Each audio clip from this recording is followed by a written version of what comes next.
नमस्ते, मेरा नाम विक्रांत सावंत है। धन्यवाद आपने इस वीडियो के ऊपर क्लिक किया है। क्या आप कमर के दर्द, पीठ का दर्द, घुटनों के दर्द या तलवों के दर्द से परेशान हैं? अगर उत्तर यस हाँ है तो आप इस वीडियो को जरूर देखिएगा। इसमें कुछ मैं ऐसी जानकारी आपके साथ शेयर करने जा रहा हूं जो आपके पीठ के दर्द, कमर के दर्द, रीढ़ की हड्डी, स्पॉन्डिलोसिस, तलवों के दर्द या घुटनों के दर्द को बहुत हद तक या तो कम कर देगा या उसे पूरी तरह से निकालने में भी समक्ष रहता है।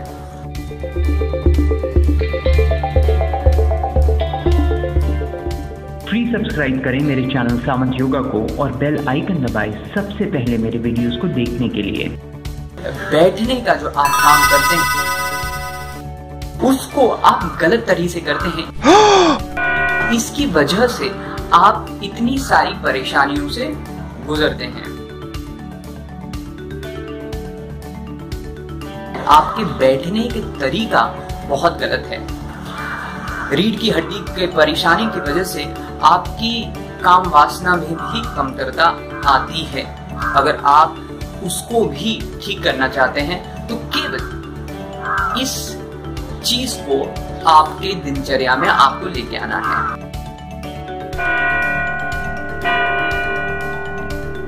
देखिएगा मैं अभी किस तरह से बैठ रहा हूं।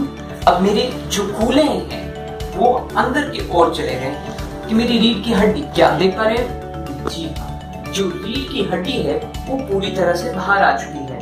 अब मैं नीचे बैठ रहा हूं और आप देखेंगे कि पूरी की पूरी स्पाइन पूरी मुड़ चुकी है। जो कूल्हे हैं वो कूल्हे देखिए इस तरह से अंदर की ओर चले गए, रीढ़ की हड्डी बाहर आ गई और आप हिमियो। मैं बैठा हूं सोफे पे। नॉर्मली आप हमेशा इसी तरह से बैठते हैं।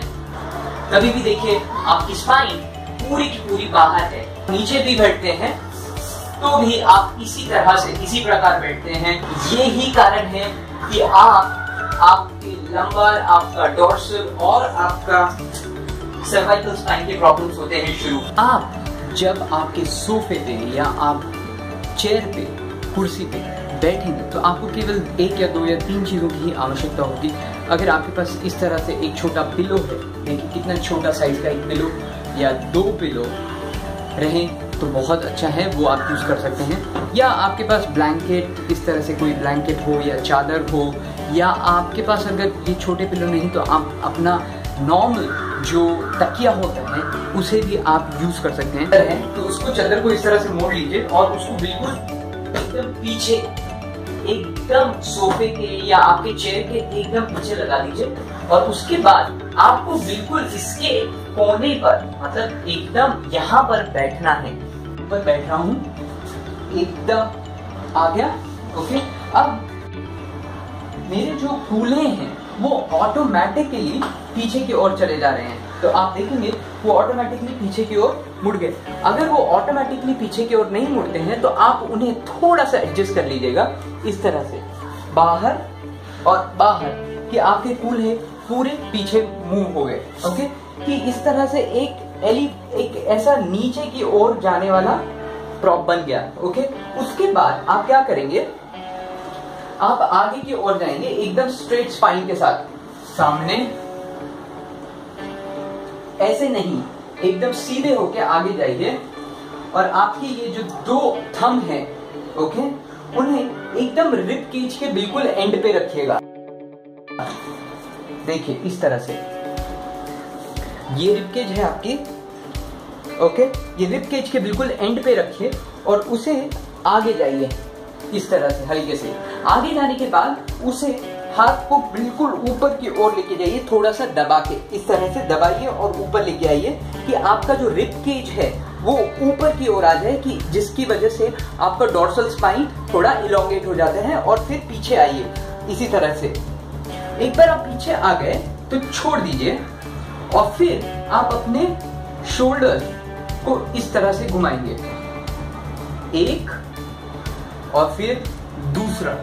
अब आपकी पूरी स्पाइन अगर आप साइड से देखेंगे तो एकदम सीधी है, आपके कूल्हे बाहर आ गए हैं, आपकी स्पाइन पूरी फ्री है, आपका वजन पूरे आपके कूल्हों ने ले लिया है, आपके शोल्डर्स एकदम टाइट रहेंगे पीछे। इस तरह से बैठना है। अगर आपका कंप्यूटर है तो वो यहाँ पर रहेगा।